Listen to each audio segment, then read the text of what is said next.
Hi, this is Anne from Speakerstack Music. In today's video we're going to continue with making a dance track in 100 minutes.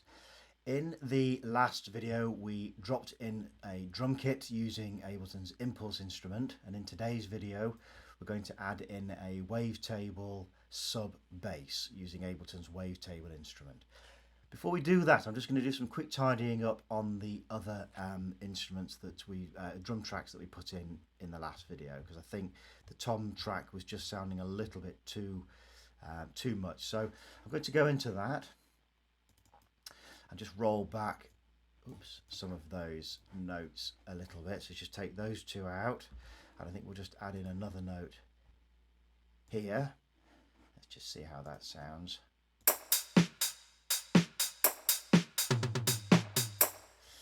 Okay, just something a little bit different, and then I'm going to copy that across to all the tom tracks like this.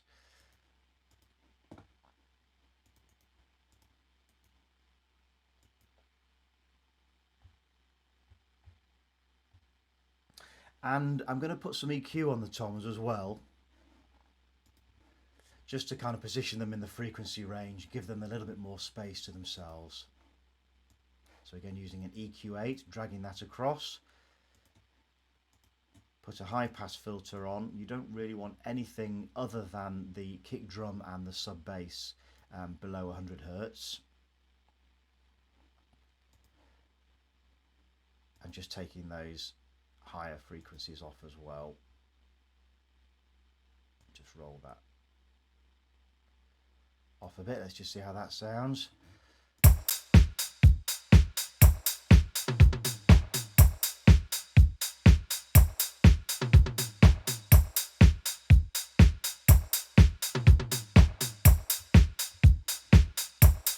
Okay, great. So now we're going to add in the wavetable synthesizer and put that sub bass in. So we're going to insert another MIDI track.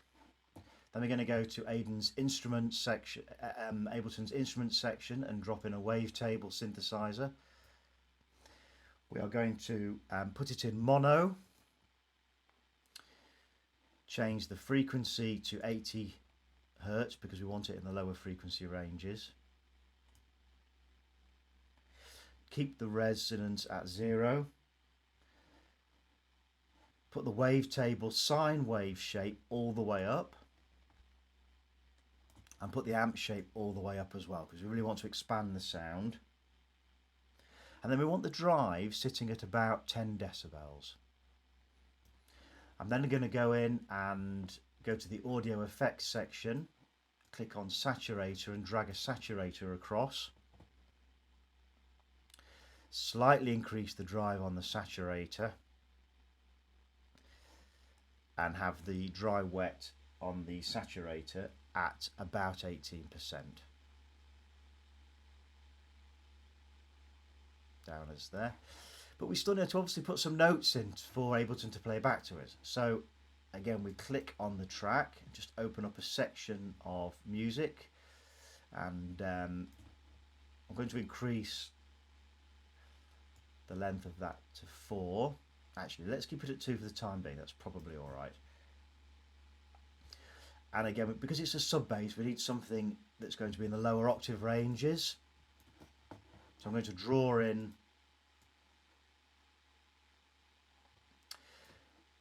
two bars. So we have a bar of it on a note of C.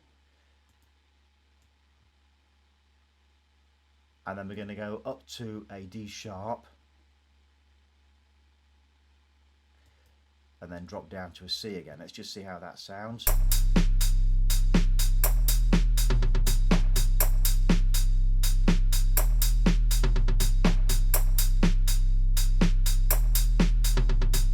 Okay, I think I needed that a little bit longer, so I think I was right to have the length at around 4. And I think we'll just drag that out a bit. Just want to increase the tension on the track by having those notes a little bit longer.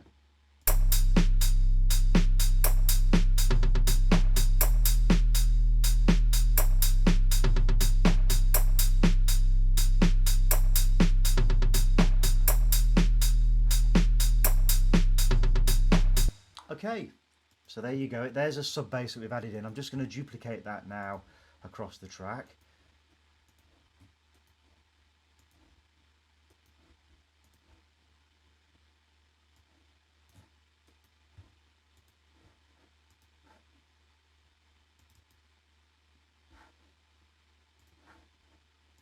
But I think I might mix up certain sections of it a little bit. So I think for that first section we'll have it moving in that particular way, and then I think for the next section I'm just going to try something a little bit different, see how that sounds.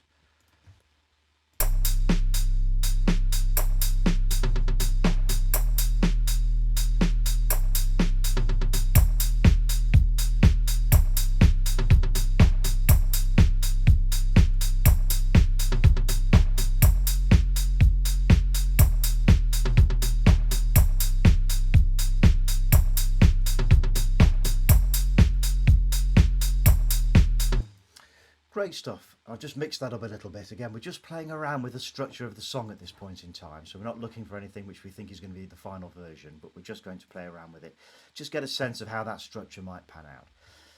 And then finally, I'm just going to make some small changes to the effects that we had on this, because I realised we didn't put any EQ on that in the last video, so I'm going to go in and do that. So if we go into Audio Effects, EQ8, drop that into the effects channel,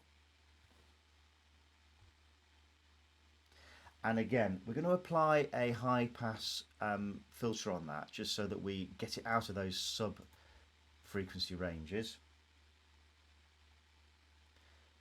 and I'm going to apply that around about 600 Hertz around here.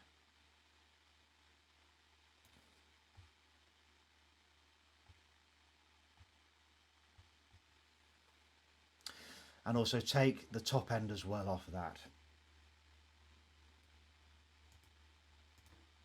at around about 10 kilohertz. Let's just play that and see how that sounds.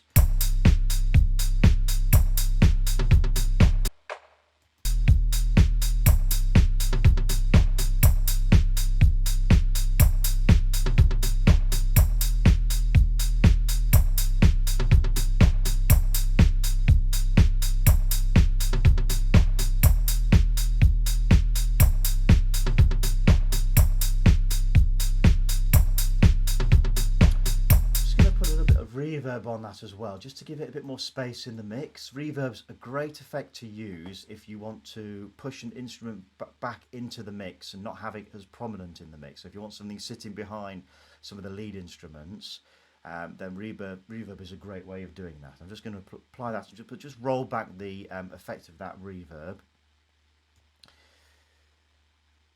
so that it's not quite as prominent. Again, let's just have a quick listen and see how that sounds.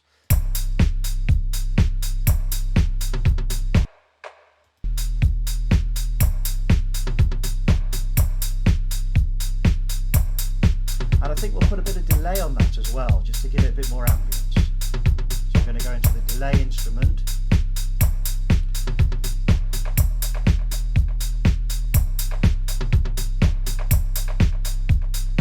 And then apply some delay. So you can really start to hear how that's applying an effect to that rhythm sound that we have going on. You can actually change the kind of the aspect of the delay using the filter within the delay instrument, within the delay effect.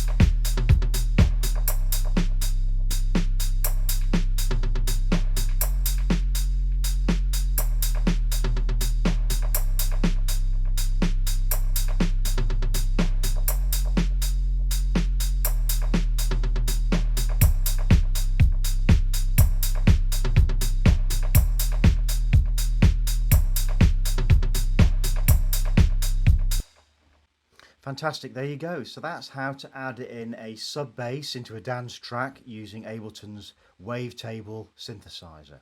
In the next video, I'm going to add in a bass synth on top of that sub bass and just really start to expand the melody out in the track.